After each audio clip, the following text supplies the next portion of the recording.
राहुल गांधी को ऐसी सीट से लड़ना चाहिए जहां सीधे तौर पर भाजपा से हो टक्कर। सीपीआई महासचिव डी राजा। भारतीय कम्युनिस्ट पार्टी के महासचिव डी राजा ने बृहस्पतिवार को कहा है कि केरल के वायनाड से राहुल गांधी को चुनावी मैदान में उतारना कांग्रेस का विशेषाधिकार है, लेकिन जनता की राय यह है कि उनके कद के नेता को ऐसी सीट से चुनाव लड़ना चाहिए जहां वह सीधे तौर पर भारतीय जनता पार्टी को चुनौती देते।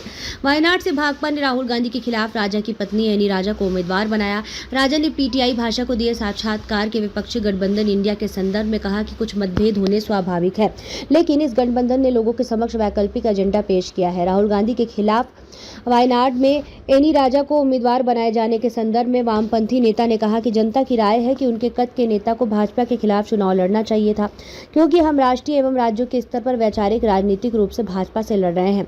राजा ने कहा केरल एक ऐसा राज्य है जहां मुख्य चुनावी मुकाबला एलडीएफ और यूडीएफ के बीच और वहां केवल 20 सीट है। एलडीएफ के भीतर हमारी पार्टी भाकपा को चुनाव लड़ने के लिए 4 सीटें मिलती है। राज्य इकाई ने सर्वसम्मति से 4 सीटों के लिए उम्मीदवारों का प्रस्ताव रखा है और पार्टी के राष्ट्रीय नेतृत्व ने इसे मंजूरी दे दी है। राजा का कहना है कि अब यह कांग्रेस पार्टी को तय करना है कि वह क्या करना चाहती है, क्योंकि यह किसी भी राजनीतिक दल का विशेषाधिकार है कि वह अपनी पसंद के उम्मीदवार या क्षेत्र का चयन करे।